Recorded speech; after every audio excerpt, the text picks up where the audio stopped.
Hi, everyone. My group has chosen to talk about intimate partner violence for our cultural diversity project. And I just wanted to give a little bit of a background before we move on to the next portion. Intimate partner violence has serious consequences for both the mother and the fetus.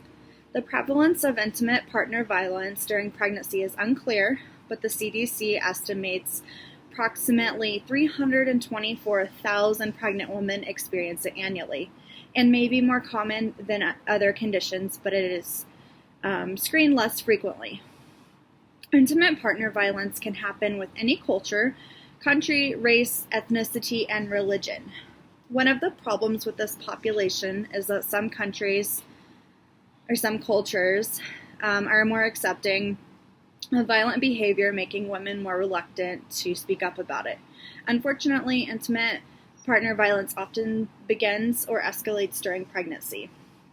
Some of the values that are expressed in this population is that traditional feminine characteristics such as compassion, sympathy, and yielding may result in greater tolerance of male dominance and acceptance of partner violence.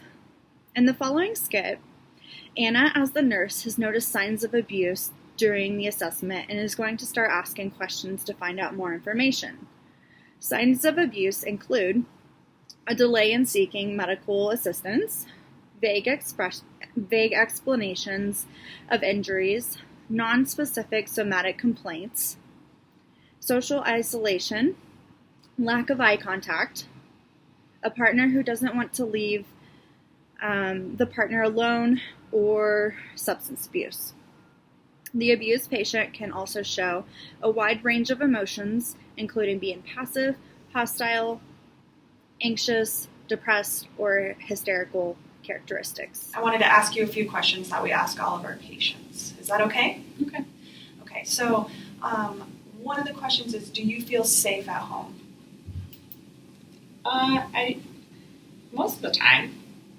Yeah. Okay, most of the time. And how do you and your husband resolve conflict? Well, we don't really have much conflict. I mean, he just, I just do what he needs me to do. So we don't really fight that often. I wouldn't say we fight. I think, he just, he's the head of the house and he tells me what to do, and I'm fine with that. So we don't really fight. Okay. So I know I've heard of many women whose husbands have difficulty expressing their anger. Does your husband ever have a difficult time expressing his anger or express it in ways that don't seem... He's not really good at anger. He gets really upset, and he does things like, hits the wall and things that all men do, I think. I mean, but, he gets angry just like everybody else. Okay, so he hits the wall. Has he ever physically hit you or abused you in any way? I mean, he disrespects me, I would say, maybe, but that's just who he is. So disrespect. Okay, so let me ask you it this way. Has he ever hit, slapped, kicked, or otherwise physically put his hands on you?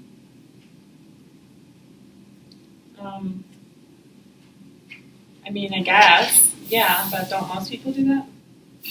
No.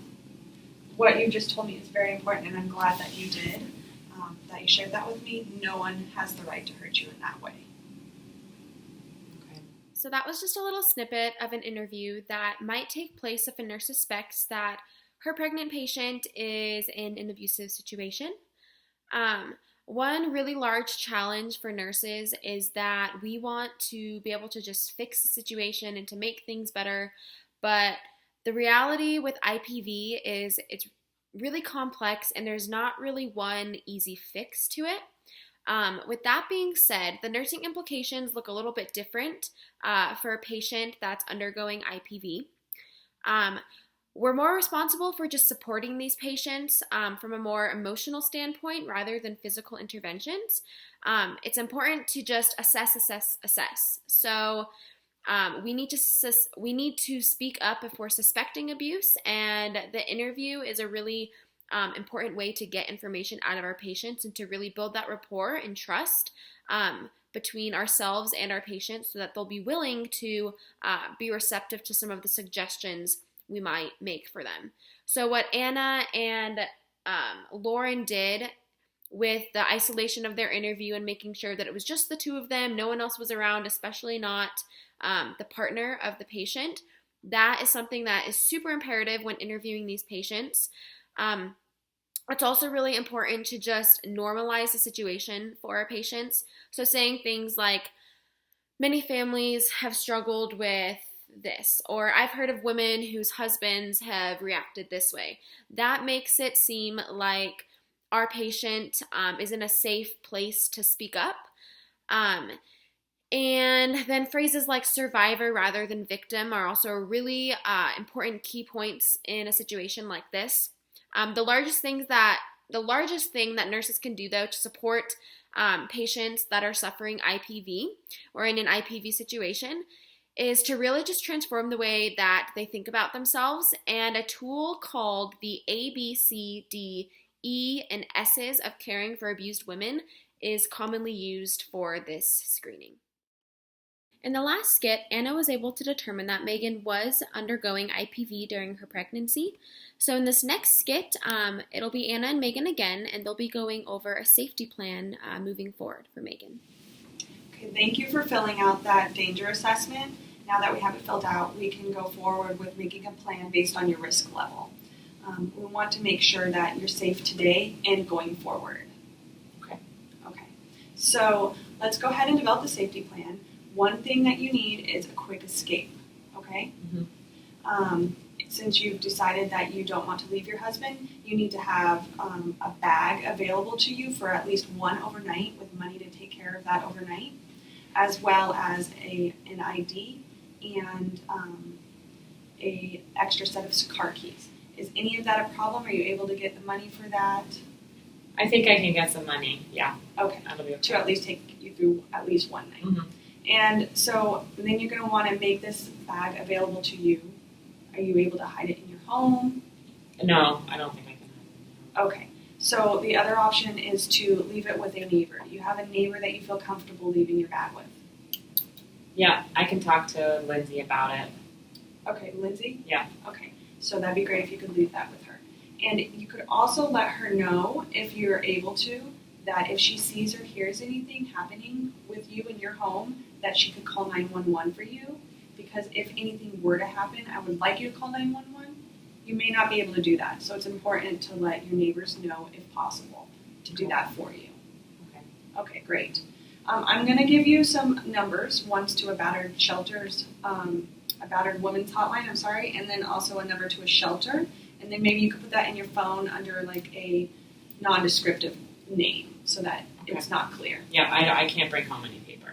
Okay, so we just want to make sure you have all of the referrals to resources that will help you and a support network with healthcare providers and any family members set up for you going forwards to protect you.